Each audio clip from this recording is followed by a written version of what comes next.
श्राद्ध के नियम। श्राद्ध कर्म करते वक्त ध्यान रखने योग्य बातें। भाद्रपद शुक्ल पूर्णिमा से आश्विन कृष्ण अमावस्या तक का समय श्राद्ध पक्ष या पितृपक्ष कहलाता है। जिस तिथि को अपने पूर्वजों का देहांत होता है, श्राद्ध पक्ष की उसी तिथि को उनका श्राद्ध कर्म किया जाता है।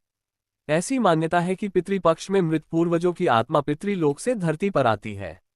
यदि हम श्राद्ध आदि विधि से उन्हें संतुष्ट कर देते हैं तो पितृ आशीर्वाद देते हैं। इसलिए श्राद्ध पक्ष में पूर्ण विधि विधान से श्राद्ध कर्म करना चाहिए। श्राद्ध कर्म करते वक्त हमें कुछ बातों का विशेष ध्यान रखना चाहिए। आइए जाने हैं क्या है यह बातें। श्राद्ध की मुख्य प्रक्रिया। तर्पण में दूध, तिल, कुशा, पुष्प, गंध मिश्रित जल से पितरों को तृप्त किया जाता है। ब्राह्मणों को भोजन और पिंड दान से पितरों को भोजन दिया जाता है। वस्त्रदान से पितरों तक वस्त्र पहुंचाया जाता है। यज्ञ की पत्नी दक्षिणा है। श्राद्ध का फल दक्षिणा देने पर ही मिलता है। श्राद्ध में जल से तर्पण जरूरी क्यों? श्राद्ध के 15 दिनों में कम से कम जल से तर्पण जरूर करें। चंद्रलोक के ऊपर और सूर्यलोक के पास पितृलोक होने से वहां पानी की कमी है। जल के तर्पण से पितरों की प्यास बुझती है, वरना पितृ प्यासे रहते हैं। श्राद्ध के लिए योग्य कौन? पिता का श्राद्ध पुत्र करता है। पुत्र के न होने पर पत्नी को श्राद्ध करना चाहिए। पत्नी न होने पर सगा भाई श्राद्ध कर सकता है। एक से ज्यादा पुत्र होने पर बड़े पुत्र को श्राद्ध करना चाहिए। श्राद्ध कब न करें? कभी भी रात में श्राद्ध न करें, क्योंकि रात्रि राक्षसी का समय है। दोनों संध्याओं के समय भी श्राद्ध कर्म नहीं किया जाता है। श्राद्ध का भोजन कैसा हो? जौ, मटर और सरसों का उपयोग श्रेष्ठ है। ज्यादा पकवान पितरों की पसंद के होने चाहिए। गंगाजल, दूध, शहद, कुश और तिल सबसे ज्यादा जरूरी है। तिल ज्यादा होने से उसका फल अक्षय होता है। तिल पिशाचों से श्राद्ध की रक्षा करते हैं। श्राद्ध के भोजन में क्या न पकाएं? चना, मसूर, उड़द, कुल्थी, सत्तू, मूली, काला जीरा, कचनार, खीरा, काला उड़द, काला नमक, लौकी, बड़ी सरसों, काले सरसों की पत्ती और बासी, खराब अन्ना, फल और मेवे। ब्राह्मणों का आसन कैसा हो?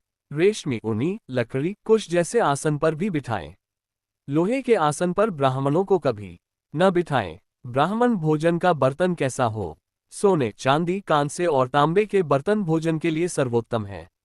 चांदी के बर्तन में तर्पण करने से राक्षसों का नाश होता है। पितृ चांदी के बर्तन से किए तर्पण से तृप्त होते हैं। चांदी के बर्तन में भोजन कराने से पुण्य अक्षय होता है। श्राद्ध और तर्पण में लोहे और स्टील के बर्तन का प्रयोग न करें। केले के पत्ते पर श्राद्ध का भोजन नहीं कराना चाहिए। ब्राह्मणों को भोजन कैसे कराएं?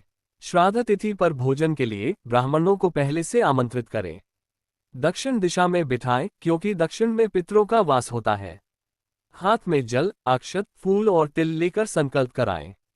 कुत्ते, गाय, कौए, चींटी और देवता को भोजन कराने के बाद ब्राह्मणों को भोजन कराएं। भोजन दोनों हाथों से परोसें। एक हाथ से परोसा भोजन राक्षस छीन लेते हैं।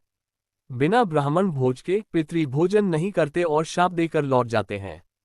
ब्राह्मणों को तिलक लगाकर कपड़े, अनाज और दक्षिणा देकर आशीर्वाद लें।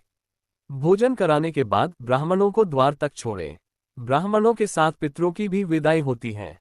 ब्राह्मण भोजन के बाद स्वयं और रिश्तेदारों को भोजन कराएं। श्राद्ध में कोई भिक्षा मांगे तो आदर से उसे भोजन कराएं। बहन, दामाद और भांजे को भोजन कराए बिना पितर भोजन नहीं करते।